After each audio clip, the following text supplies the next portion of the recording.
RMS Titanic जो दुनिया का सबसे बड़ा जहाज़, जो एकदम लग्जरी 5 स्टार 7 स्टार से भी लग्जरी, जो बनाने में बहुत समय लगा थे, ये कैसे बनाने में कितना समय लगा और ये कैसे डूब गया।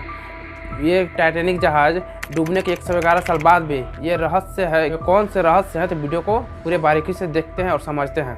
नमस्कार दोस्तों, मेरा नाम है राजा। ठीक 111 साल पहले एक अंधेरी रात के वक्त टाइटैनिक एक हिमखंड से टकरा गया था और टकराने के बाद 2 भागों में बट गया। उस समय बहुत से यात्री नींद की एकदम आगोश में गहरी नींद में सो रहे थे। टाइटैनिक जहाज़ जो 41 किलोमीटर प्रति घंटे की रफ्तार से स्पीड से चल रहा था। यह जहाज़ इंग्लैंड के साउथ पैटर्न से अमेरिका के न्यूयॉर्क की ओर बढ़ रहा था। यह जहाज़ 3 घंटे के अंदर 14 और 15 अप्रैल 1912 की रात में टाइटैनिक अटलांटिक महासागर में समा गया। इससे 10 साल बीतने के बाद भी सबसे बड़ा समुद्री हादसा माना जाता है। हादसे की जगह से अवशेषों को सितंबर 1985 में हटाया गया। हादसे के बाद कनाडा से 650 किलोमीटर की दूरी पर 3843 मीटर की गहराई में जहाज़ को 2 भागों में टूट गया और दोनों हिस्से एक दूसरे से 80 मीटर दूरी चले गए थे। इस हादसे के 110 साल बाद भी आज भी इस हादसे को लेकर एक रहस्य बना हुआ है। ब्राज़ील की एक न्यूज़ BBC न्यूज़ ने ब्राज़ील में कुछ विशेषज्ञों के बात से इन्हीं रहस्य के बारे में तलाशने की कोशिश की है। तो चलिए बारीकी से एक रहस्य को समझते हैं। नंबर 1, ये जहाज़ डूबा नहीं था।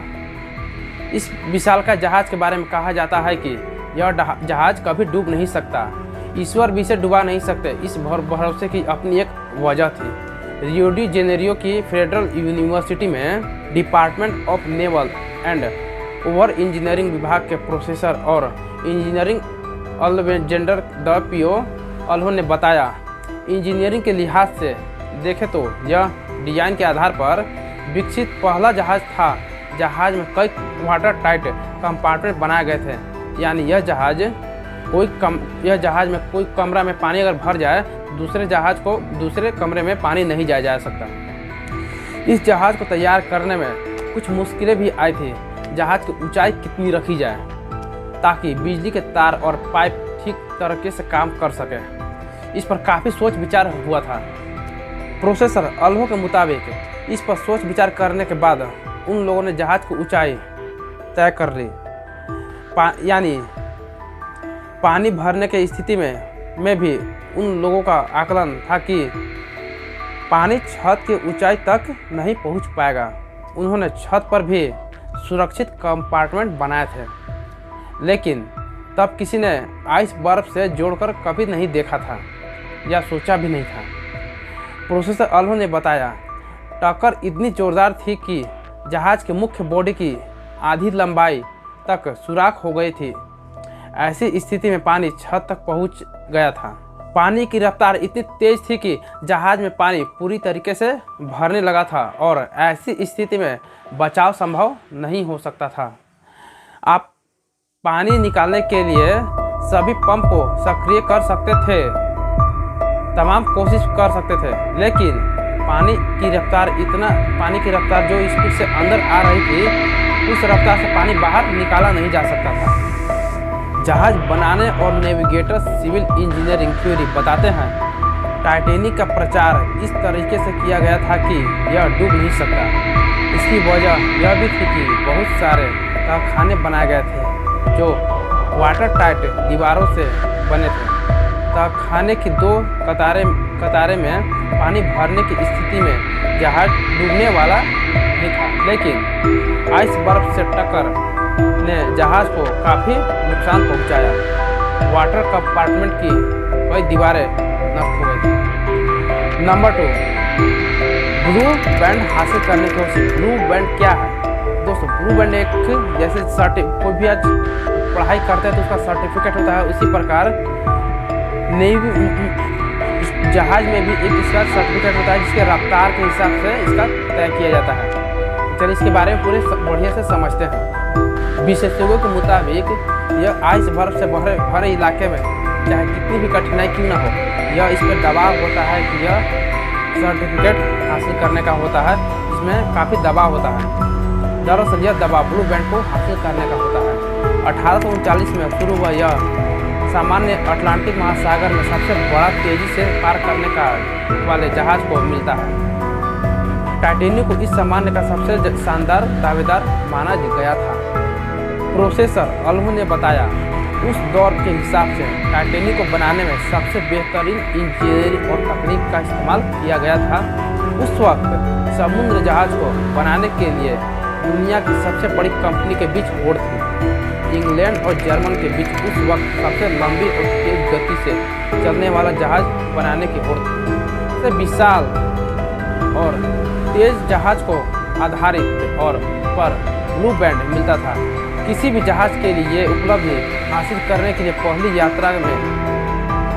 यात्रा को सबसे अहम माना जाता था। अल्हो के मुताबिक पहली यात्रा के वक्त जहाज की स्थिति सबसे बेहतर होती है। पहली यात्रा में जहाज में तेज गति को हासिल कर सकता है और टाइटैनिक ने भी तेज गति हासिल करने की कोशिश की थी।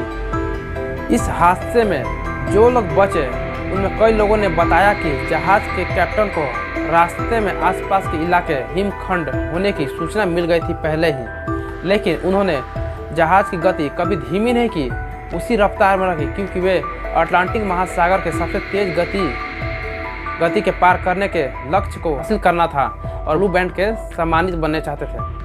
नंबर 3, टाइटैनिक जहाज अकेला नहीं था। इस जहाज को चलाने वाली company white star line company ने 20वीं शताब्दी की शुरुआत में ब्लैकफास्ट शहर के हारलैंड और वोल्फ शिपगार्ड के 3 जहाज़ों को तैयार करने का ऑर्डर लिया था। उम्मीद की जा रही थी कि विश्व स्तरीय डिजाइन टीम द्वारा निर्मित ये 3 जहाज दुनिया के सबसे लंबे, सुरक्षित और सुविधाओं से युक्त होंगे। इंजीनियर स्टाफ ने बताया, इस परियोजनाओं को उस दौर में खूब परिचालित किया जा रहा था। 1908 से 1915 के बीच निर्मित इन जहाज़ों को ओलंपिक क्लास के जहाज कहा जाता था। पहले 2 जहाज को तैयार करने का काम शुरू हुआ था 1808 से ओलंपिक, और 1909 में टाइटैनिक का तीसरे जहाज जाइगेनिक्स का उपलब्ध 1911 में शुरू किया गया था। हालांकि तीनों जहाज किसी न किसी हादसे में शामिल रहे। ओलंपिक जहाज की सेवा जून 1911 से शुरू हुई थी। इसी साल यह एक युद्ध पोत से टकरा गया था। समस्त मरम्मत के बाद इसकी सेवा फिर से शुरू हुई। नंबर 4, इतनी मौतों की वजह क्या थी? टाइटैनिक हादसे में करीब 1500 लोगों की मौत हुई थी। इसके बाद समुद्री जहाज़ों की सुरक्षा व्यवस्था को बेहतर करने की कोशिश शुरू हुई। समुद्री जहाज़ों की शुरुआत के लिए इन हादसे के बाद से रडार जैसे उपकरणों का इस्तेमाल शुरू किया गया। प्रोफेसर अल्हो बताते हैं, द्वितीय विश्व युद्ध के बाद ही रडार का इस्तेमाल शुरू हुआ। इससे पहले सब कुछ देखने पर निर्भर था।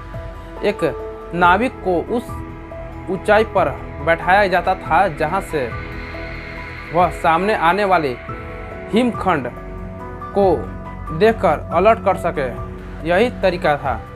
जहाज के तेज गति के चलते ही स्थिति में यह सुरक्षित नहीं था।